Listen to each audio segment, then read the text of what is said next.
Hello' guys, কি খবৰ আপোনালোকৰ? আশা কৰোঁ ভালে আছে আৰু মই নতুন এটা ভিডিঅ'লৈ স্বাগতম জনাইছোঁ। মই আহিছোঁ সৰু পথাৰ। ইয়াত সদৌ অসম চাউতাল ছাত্ৰ সন্থাৰ অধিৱেশন পাতিছে আৰু মই চাব আহিছোঁ। আপোনালোকক দেখুৱাই ভিডিঅ'বোৰ শেষলৈকে চাব গাইজ। মোৰ লগত আছে কিষাণ ভাই লুকাইছে, আৰু ইফালে আছে মদন ভাই।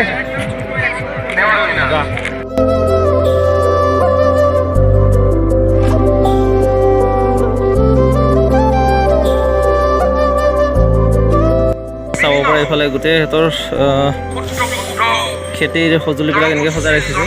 ইফালে মৈ আছে আৰু এইফালে নাঙল, ইফালে ঢেঁকীশাল আছে, ইফালে মহ গাড়ীও আছে চাব পাৰে গাইজ। চাব পাৰে এইফালে এওঁলোকৰ ট্ৰেডিশ্যনেল ড্ৰেছ এনেকৈ ধুনীয়াকৈ সজাই থৈ দিছে।